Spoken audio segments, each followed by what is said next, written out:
guys, welcome back to my YouTube channel. It's me Dimash Shiromani and today I'm going to tell you कि मैंने पूरी साल history कैसे पढ़ी है, बिकॉज आपका भी परसेप्शन या फिर किसी को भी देखो, हिस्ट्री बहुत ज्यादा बोरिंग होती है। हिस्ट्री में डेट्स याद करनी होती है, हिस्ट्री में कोई मर गया तो मैं क्यों पढ़ूं, हिस्ट्री में कुछ होगा, मतलब सारा ब्लेम हिस्ट्री को दे देते हो यार। देखो, सबसे पहला मिथ इस बहुत सारी डेट्स होती हैं, ट्रस्ट मी। हिस्ट्री में इतनी डेट्स नहीं याद करनी होती है, ठीक है। लाइक मैंने इतनी डेट्स नहीं याद करनी। हाँ, आपको इवेंट्स याद करने होते हैं कि पहले कौन आया था, फिर कौन आया था। अगर अगर आपका सिलेबस या फिर आप इतना आगे पहुंच गए हो तो इब्न बतूता वाला चैप्टर था तो सबसे पहले अल्बिनो नहीं आया था, फिर इब्न बतूता आया था, देन फ्रैंकोइस बर्नियर आया था। तो ये आपको एक सीरीज में याद करना है, ठीक है। तो इतना ज्यादा डेट्स आप खुद से याद करते हो, खुद इतना बर्डन बढ़ा देते हो। एंड लाइक हिस्ट्री तो बहुत ज्यादा बोरिंग है, मैंने ह्यूमैनिटीज क्यों ले ली, तो क्यों ऐसा करते हो यार। गलती खुद की होती है, ब्लेम सब्जेक्ट को कर देते हो।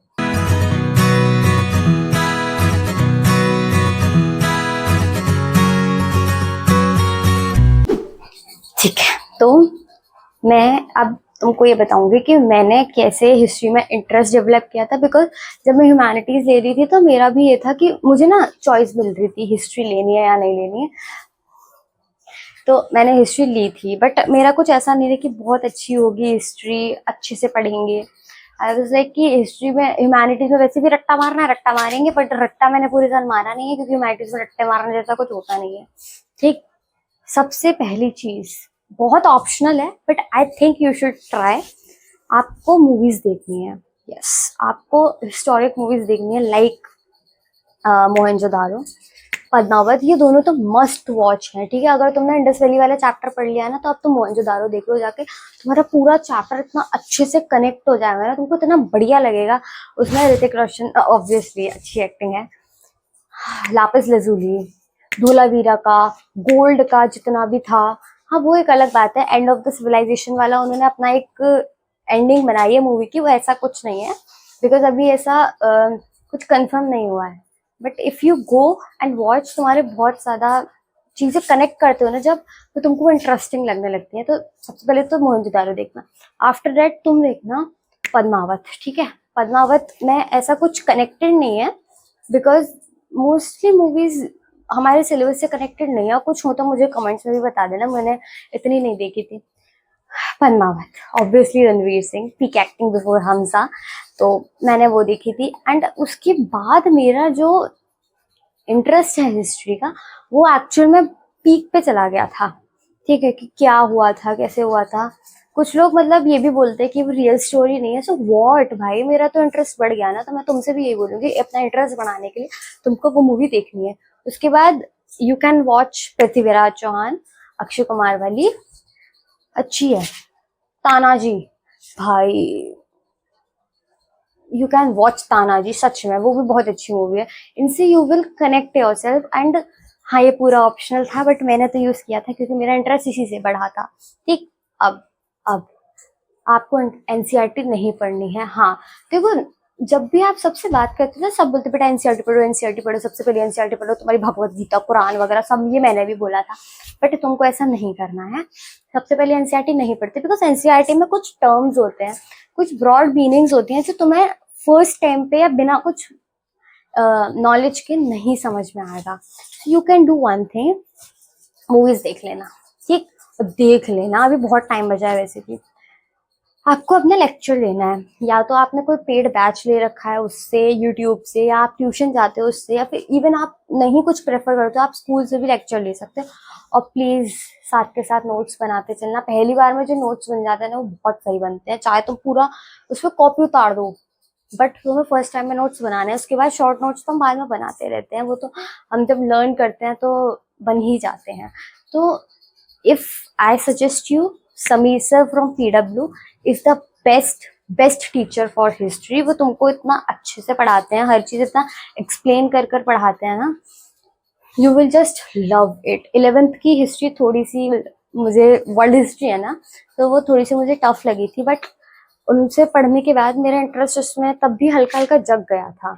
तो you can prefer Sameer sir, वो मेरे फेवरेट टीचर है for all time for history, तुम उनसे जाकर पढ़ सकते हो। एंड आपके पास अगर पेड बैच नहीं है तो आप उनसे उनका यूट्यूब पर वन शॉट्स भी देख सकते हो, वो भी बहुत ज़्यादा हेल्पफुल है। उनकी फुल वन बुक की भी है, वो आप लास्ट में प्रेफर करना, बट अभी पर चैप्टर आप उनकी वन शॉट्स देख सकते हो, ठीक है। हाँ सॉरी, इसके बाद आपको अभी एनसीईआरटी नहीं पढ़नी है। हाँ, अभी भी तुमको एनसीईआरटी नहीं पढ़नी है। अब आफ्टर 1 आवर या उस 1 घंटे के अंदर अंदर आपको इस वाली बुक में से ये सब पढ़ना है। लाइक ये जो है ना, इसमें चैप्टर की समरी भी दी हुई है एंड चैप्टर के कुछ क्वेश्चंस भी दिए हुए हैं। ऑल्सो अगर तुमको आंसर राइटिंग में प्रॉब्लम है तो वो इस बुक से बहुत अच्छी हो जाएगी। ये बुक बहुत अच्छी है, इसमें आपका आंसर राइटिंग बहुत सिंपल लैंग्वेज में दे रखा है। आपको ह्यूमैनिटीज में आंसर राइटिंग के लिए बहुत ज्यादा भारी भारी वोकैब नहीं चाहिए, इंग्लिश को छोड़ के।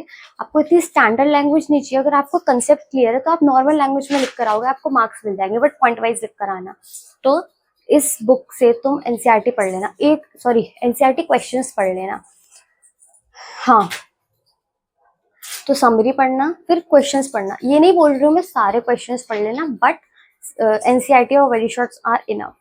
उसके बाद आफ्टर 1 डे और 2 डेज आप डीपीपीज लगा लेना, ठीक है। इस वाली बुक से जो मैंने लास्ट वीडियो में भी बताया था आपको, ठीक है। तो इस बुक से आप डीपीपीज लगा लेना, पर चैप्टर के डीपीपीज हैं। इससे आपका देखो चैप्टर रिवाइज हो गया, आपने क्वेश्चंस पढ़ लिया, आंसर राइटिंग की रिवीजन हो गया। उसके बाद जब तुम डीपीपी करोगे तो तुम्हारे आंसर राइटिंग की भी प्रैक्टिस हो जाएगी और पूरा चैप्टर तुम्हारे दिमाग में कनेक्ट हो जाएगा। अब आता है फाइनल स्टेप। अब आपको एनसीईआरटी पढ़नी है, और एनसीईआरटी आपको पूरे साल में 1000 बार नहीं पढ़नी है, सिर्फ 4 बार पढ़नी है, सिर्फ 4 बार। अब जब आपने लेक्चर ले लिया, आपने नोट्स बना लिया, आपने क्वेश्चंस पढ़ लिया, आपने क्वेश्चंस लगा भी लिए, अब आप एनसीईआरटी पढ़ना। बिकॉज अब उसमें जितना भी लिखा हुआ है आपको वो टफ नहीं लगेगा। आपको ये नहीं लगेगा कि कौन सी अरेबिक भाषा बोल रहा है, ठीक है, कि फर्स्ट टाइम में ऐसा लगता है। तो अब आप एनसीईआरटी पढ़ोगे, बट आप उसमें कुछ टिक नहीं करोगे। हाँ, फर्स्ट रीडिंग में आपको कभी भी अंडरलाइन नहीं करनी होती, क्योंकि अंडरलाइन करने के बाद हमारा माइंड ऐसा हो जाता है कि हमने तो ये पढ़ रखा है, अब हम इसे सेकंड बार नहीं पढ़ेंगे। तो ये कुछ टिप्स थी जो मैंने फॉलो करी थी अपनी हिस्ट्री के लिए। एंड आगे मैं तुम्हें पहले रिवाइज करा देती हूँ क्या क्या करना है। देखो, सबसे पहले मूवीज देखनी है, ठीक है, ऑप्शनल है, बट आई रिकमेंड यू देखना, जरूर देखना, मूवीज देखना। उसके बाद लेक्चर्स देखना, उसके बाद आप क्वेश्चंस पढ़ना, then you have to solve your DPPs and then NCERT reading, ठीक है। इससे अगर आपने ये किया तो आपकी हिस्ट्री एक्चुअल में बहुत इंटरेस्टिंग एंड बहुत अच्छी हो जाएगी। So that was for this video, and next video आपको किस टॉपिक पे चाहिए वो आप मुझे नीचे कमेंट्स कर देना। तब तक के लिए लाइक, कमेंट, शेयर, सब्सक्राइब जो भी करते हैं सब कुछ कर दो। तब तक के लिए